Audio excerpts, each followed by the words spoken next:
इस वीडियो में हम चर्चा करेंगे अभाज्य गुणनखंड विधि के बारे में। तो पहले अभाज्य गुणनखंड विधि को समझने के लिए आपको अभाज्य संख्याओं के बारे में ज्ञान होना जरूरी है। तो अभाज्य संख्या की परिभाषा होती है वे संख्याएं जो एक और स्वयं के अलावा अन्य किसी संख्या से विभाजित नहीं होती है। उन संख्याओं को क्या कहते हैं? अभाज्य संख्या या फिर प्राइम नंबर।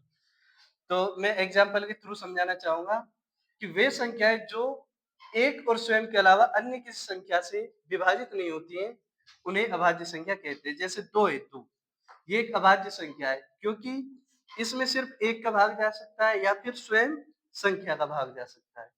ठीक है। इसी प्रकार 3 है, इसमें भी या तो एक का भाग जाएगा पूरा पूरा या फिर स्वयं संख्या का भाग जाएगा। इसी प्रकार 5 है, 5 में या तो एक का भाग जाएगा या फिर स्वयं संख्या का भाग जाएगा। ठीक है। अब इसका मैं एक अपवाद भी बता देता हूँ। एक है, जो एक को बच्चे गलती से अभाज्य संख्या मान लेते हैं, जो कि गलत है क्योंकि एक ना तो भाज्य संख्या है और ना ही अभाज्य संख्या है, ना ही अभाज्य संख्या है, अभाज्य संख्या है। देखो, एक प्रायिकता प्रश्नावली पढ़ोगे आप, प्रश्नावली 14 है, उसमें एक पासे के बारे में चर्चा की गई है। और पासे में आप जानते हो 1 से लेकर के 6 तक संख्याएं होती हैं। जैसे यहाँ पर एक मान लिया 2, इस प्रश्न पर 3, पीछे 4, आगे वाले प्रश्न पर 5 और नीचे 6। तो तुमसे पूछेगा कि अभाज्य संख्या आने की प्रायिकता, अभाज्य संख्या आने की प्रायिकता ज्ञात करो।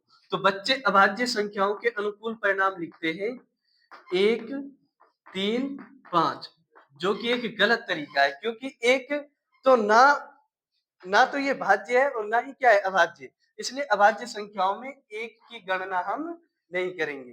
तो अभाज्य संख्याओं की शुरुआत किससे करेंगे? 2, 3 और 5। ये तो अभाज्य संख्या है जिसके बारे में बच्चों को बहुत कम जानकारी होती है। तो अभाज्य संख्याओं की परिभाषा आपको समझ में आई। वे संख्याएं जो एक और स्वयं के अलावा अन्य किसी संख्या से विभाजित नहीं होती है, उन्हें अभाज्य संख्या कहते हैं।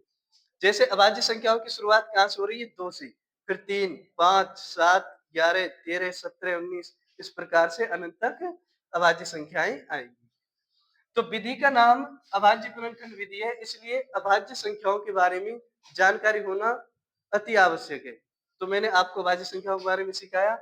अब देखो 10 है, बहुत से बच्चे 10 एक भाज्य संख्या है। क्यों? क्योंकि इसमें एक का तो भाग जाएगा ही, एक के अलावा 2 का भी भाग जाएगा, इसमें 5 का भी भाग जाएगा और स्वयं संख्या का भी भाग जाएगा। इसलिए 10 एक अभाज्य संख्या नहीं है। 10 अभाज्य संख्या नहीं है।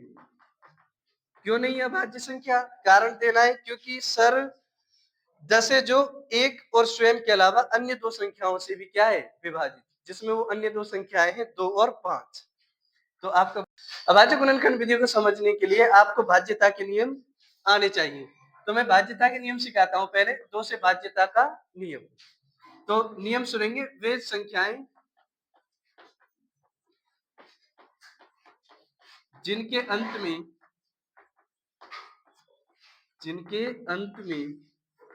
0, 2, 4, 6,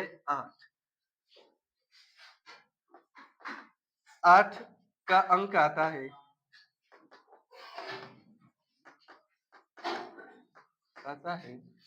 वे संख्याएं 2 से भाज्य होती हैं। वे संख्याएं 2 से भाज्य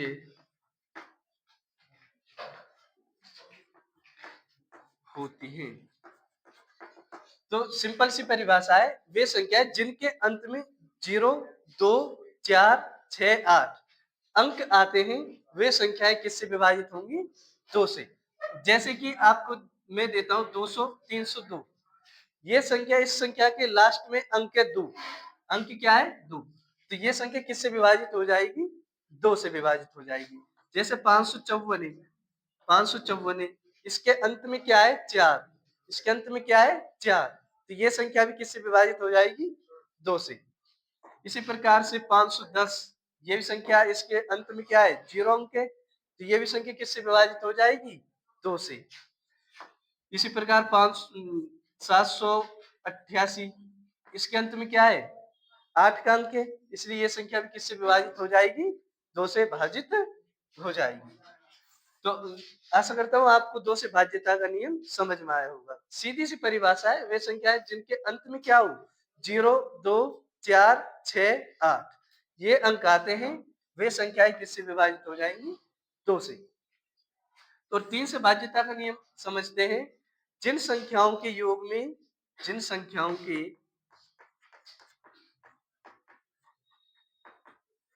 जिन संख्याओं के योग में 3 का भाग पूरा पूरा जाता है वे संख्या 3 से विभाजित होती है। तो परिभाषा क्या हुई जिन संख्याओं के योग में 3 का पूरा पूरा भाग चला जाता है वे संख्याएं किससे विभाजित होती हैं 3 से। जैसे कि मैं आपके लिए एग्जांपल देता हूं 3, 5, 1 351 है।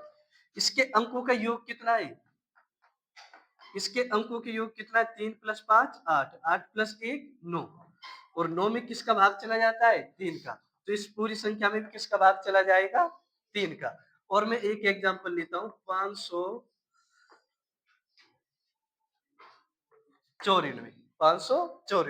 तो इसके अंकों का योग करो 5 और 9 14 14 और 4 18 18 में किसका भाग चला जाता है 3 का। तो इस पूरी संख्या में भी किसका भाग चला जाएगा 3 का। इसी प्रकार 999 इसके अंकों का योग कितना है 9 + 9 18 18 + 9 27 और 27 में किसका भाग चला जाता है 3 का भाग चला जाता है। इसलिए ये पूरी संख्या किससे डिवाइड हो जाएगी 3 से डिवाइड हो जाएगी। इसी प्रकार 5 से समरूपता का नियम है, चर्चा करते हैं।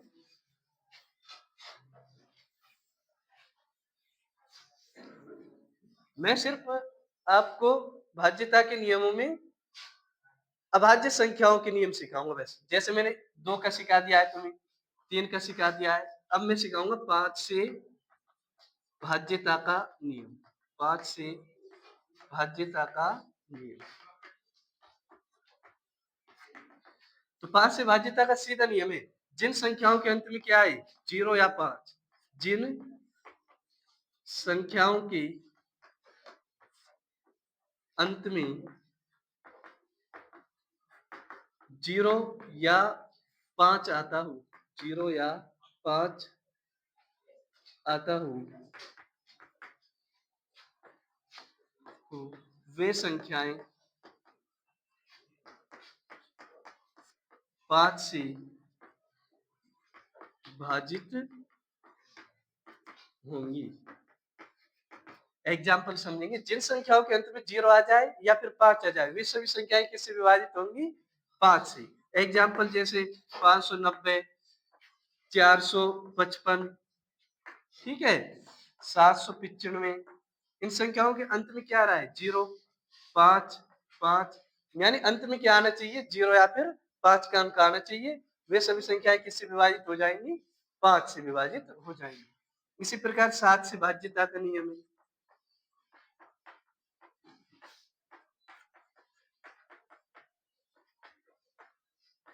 और इसके बाद अपन चर्चा करेंगे 11 से भाज्यता का नियम। 11 से भाज्यता का नियम पढ़ेंगे। तो 11 से भाज्यता का नियम वैसे ही समझ लो आप जैसे 11 से विभाजित संख्या क्या है 121 है। तो आप अल्टरनेट एक छोड़ के एक अंक का योग कर लो 1 + 1 2 और जो बीच में बच रहा है 2 इनका योग कितना है 2 और ये क्या है 2 इन दोनों का अंतर निकाल लो।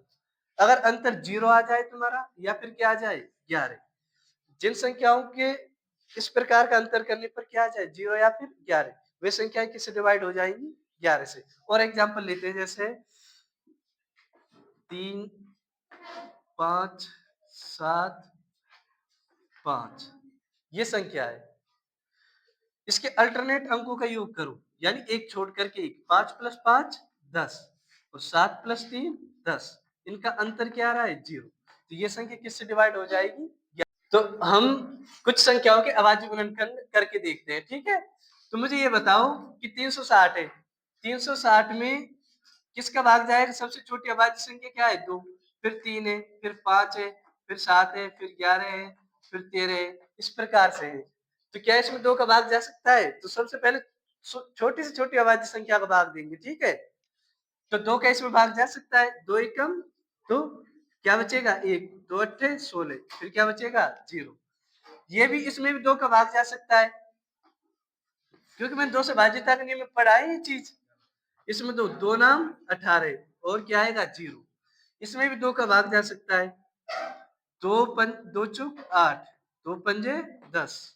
अब लेकिन इसमें 2 का भाग नहीं जाएगा, इसमें एक तो 5 का भाग जाएगा, क्योंकि अंत में क्या है? 5 है। अगर किसी संख्या के अंत में 0 या 5 आता है तो उसमें किसका भाग जाता है? 5 का भाग जाता है, ठीक है। लेकिन ये भी चेक कर लो, क्या 3 का भाग जा सकता है? तो 4 और 5 9, और 9 में किसका भाग चला जाता है? 3 का। तो अगर किसी संख्या के अंकों के योग में 3 का भाग जा रहा है तो उस पूरी संख्या में किसका भाग चला जाएगा? 3 का भाग चला जाएगा। देखो 3 एकम 3, बचेगा कितना? 1, 3 पंजे 15। अब 15 आएगी, 15 में 5 का तो जाएगा ही, क्योंकि अंत में क्या आ रहा है? 5 आ रहा है। ये चेक करो क्या इसमें 3 का भी जा सकता है? 1 + 5 6, और 6 में किसका भाग चला जाता है? 3 का। तो इसमें पूरी संख्या में किसका भाग चला जाएगा? 3 का। 3 पंजे 15 और 5 एकम 5। तो तुम्हारे 360 के अभाज्य गुणनखंड क्या हो गए? अभाज्य गुणनखंड 360 के अभाज्य गुणनखंड हो गए 2 गुणा 2 गुणा 2, 2 गुणा 2 गुणा 2, गुणा में क्या है? 3 गुणा 3 गुणा 5। एक बार एग्जाम में क्वेश्चन ये पूछा गया कि 360 के अभाज्य गुणनखंड में जो अभाज्य गुणनखंड है उसमें घातों का योग कितना है? उसमें घातों का योग कितना है? तो मुझे बताओ, यहाँ पर घात क्या है? 1, यहाँ पर भी 1, यहाँ पर भी 1, यहाँ पर 1, यहाँ पर 1, यहाँ पर 1, सभी पर घात क्या होती है? मैक्सिमम 1। तो 2 की घात टोटल कितनी हो जाएंगी? 3। अगर आधार समान हो तो घातें क्या हो जाती है? जुड़ जाती हैं। तो 1 + 1 + 1 यानी कितना आ जाएगा? 3। यहाँ पर भी आधार क्या है? समान, तो घातें क्या हो जाएंगी? जुड़ जाएंगी। गुना यहाँ पर 5 की घात क्या रहेगी? 1। तो अभाज्य गुणनखंड में घातों का योग कितना आएगा? 3 + 2 + 1, यानी घातों का योग कितना है? 6। तो अभाज्य गुणनखंड 1425 का अभाज्य गुणनखंड करते हैं, ठीक है। तो देखो इसमें 5 का तो भाग जाएगा, क्योंकि लास्ट में क्या है? 0 या 5 है। लेकिन ये चेक करो क्या इसमें 3 का भी भाग जा सकता है? तो 3 का भाग देखेंगे, 5 और 2 7, 7 और 4 11, 11 और 1 12, और 12 में 3 का भाग चला जाता है। अगर किसी संख्या के अंकों के योग में 3 का भाग जा रहा है तो पूरी संख्या किससे डिवाइड हो जाएगी? 3 से। तो 3 चौक 12, बचेगा कितना? 2, 3 सत्ते 21, बचेगा कितना? 1, 3 पंजे 15। ये चेक करो, इसमें 5 कब जाएगा? ये देखो 3 का भी जाएगा किसमें? 4 और 7 11, 11 और 5 16, 16 में 3 का भाग जाता ही नहीं, तो इस पूरी संख्या में भी 3 का भाग नहीं जाएगा। इसमें किसका भाग देंगे? 5 का। 5 9 45, बचेंगे 2, 5 पंजे 25।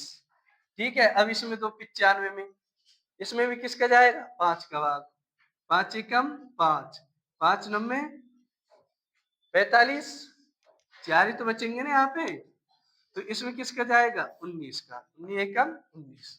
तो आपके 1425 के अभाज्य गुणनखंड क्या हो गए?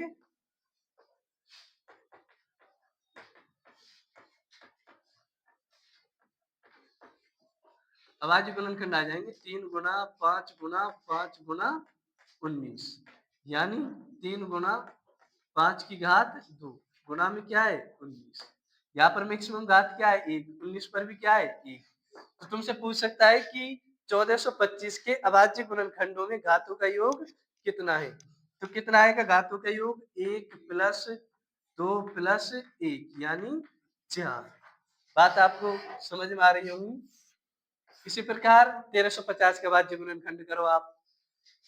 लास्ट में क्या है 0, तो इसमें 2 का भाग चला जाएगा पूरा पूरा, तो 2 का भाग 2, 2 छिक्की 12, बचेंगे कितने कैरी 1, 2 सत्ते 14, बचेंगे कितने कैरी 1, 2 पंजे 10। अब इसमें 2 का तो जाएगा नहीं, और इतना कन्फर्म है इसमें 5 का जाएगा। लेकिन ये चेक करो 5 से पहले 3 है अभाज्य संख्या, क्या इसमें 3 का भी भाग जा सकता है? तो देखेंगे 6 + 7 13, 13 और 5 18, तो 18 में 3 का भाग चला जाता है, तो पूरी संख्या में किसका भाग चला जाएगा 3 का।